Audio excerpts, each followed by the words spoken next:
vehicle in the entire game. The real meat of Halo 3 is the multiplayer. In fact, the campaign is sort of a side attraction compared to the depth that you're going to get playing with other people online. So there are 11 maps this time in Halo 3, and they're all actually pretty good. Maybe Construct will not be a favorite for everybody, but the rest of the maps are great. There's Sandtrap, which is this really cool big open desert map where you're actually going to get a ride in these elephants, which are just giant troop carriers. There's Isolation, which is a nice two-tone map where on the top it's all grassy and serene, and down below it's gritty and dirty tunnels with these bunkers that have these little gun slots that if you're really talented you can throw a grenade through. And there are several maps that are going to be awesome simply because they feature the man cannon. Those are maps such as Valhalla and Narrows, where you're going to get to see people launch themselves with these man cannons flying through the air, and if you're really cool, you're going to be able to snipe somebody while you're flying through the air, and if you're one of those guys who gets owned all the time in Halo, you're going to be the one getting shot while you're flying. The matchmaking features that Bungie had implemented for Halo 2 are pretty much the same stuff that you're going to see in Halo 3. They worked pretty well, but there are more varieties to the game modes, and one of the modes that they've added is called Infection, which I think people are just going to have a blast with. This is a game type that simulates a zombie movie in the Halo universe. So one guy starts off as a zombie and all he has is an energy sword. And his goal is just to kill everybody else. And once you get killed by the zombie, you become a zombie, you get a sword, and all you can do is just run around trying to stab people. And it really gets to that point where there's one or two people left and they're just going for the high ground and they're just trying to stay alive. And honestly, it feels like you're playing Night of the Living Dead. The real customization is going to come with the Forge, which is just this awesome in-depth level editor. You can go into any of the 11 maps that are already in Halo and change them around. So you can turn into a monitor, which is, you know, what Guilty Sparks is, fly around, pick up any object in the environment, move it where you like, remove it from the game, and then you have a buy system that sort of works like Counter-Strike, where you have money to spend and you can drop weapons, equipment, power-ups, teleporters, choose where you want them to be, choose how you want them to face, and you can save that and just make your own game maps to go along with your game types.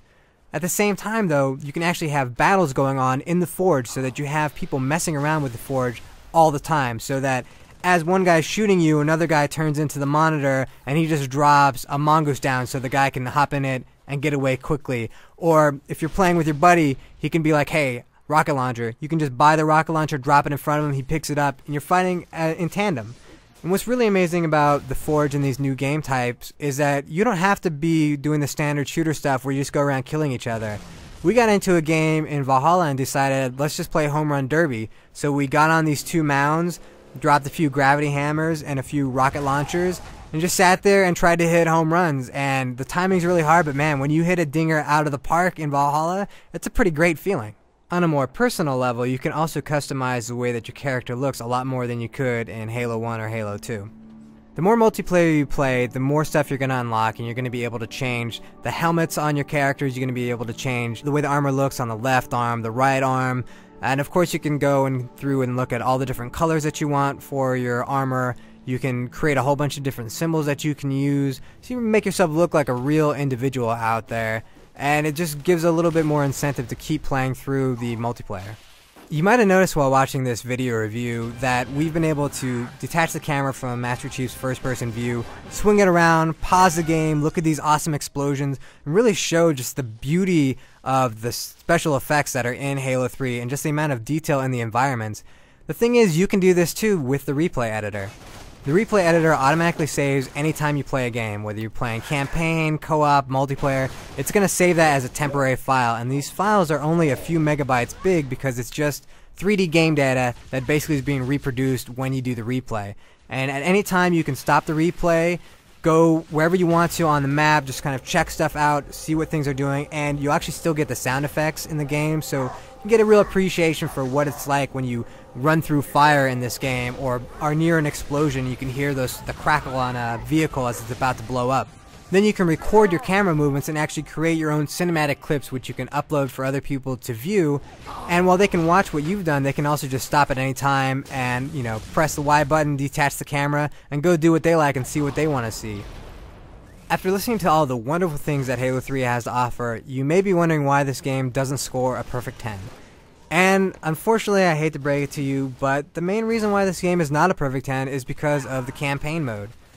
Though they fixed some of the problems with backtracking, Bungie still has a lot of moments where you're going to be going back through levels for no real reason. Also, the AI of your teammates just isn't that great. When you're playing single player, you'll have the Arbiter often as your co-op buddy just sort of being run by the AI. He's an asstard. He'll just be staring at walls sometimes, he won't shoot, he dies a lot. I'll tell you what, those Covenant guys, they like to get shot in the face quite often. He'll be dead most of the time. He's really pretty much useless, and there's no point in having an AI control character with an arrow over him letting you know he's your AI buddy, unless he's actually going to be competent. This is like playing with your 4-year-old sister who's blind. My other issue is actually with the story. Yes, you do finish the fight, and yes, you really get to feel like Master Chief is saving the day once again. But Bungie actually raised a lot of interesting points and some interesting issues with the Elite and sort of that religious battle that was going on within them, and that's completely abandoned. While I don't want to be playing as the Arbiter through half the game, at the same time, I don't want that storyline to be completely dropped, and it really feels like that's what's happened. So if you look at the story arc from Halo 1 through 2 through 3, it just doesn't match up anymore because it changed so much in 2 and then it drops right back to sort of the same story type that it was in Halo 1, and it's a little bit disconcerting and I think a little bit of a disservice for people who, well, maybe they didn't like being the Arbiter so much, still wanted to finish out that storyline and sort of the story of who the Arbiter was, and you don't get that satisfaction out of Halo 3. But what it really boils down to is just that the campaign isn't as fun as it was in Halo 1, and that's the ultimate thing. You want the game to be just as fun as it always was. It's a real joy to play with 4 players online. That's a blast, even if it's really easy. It's just great to be with your buddies playing the game, because Halo's always been about the community and being with your friends and having a beer.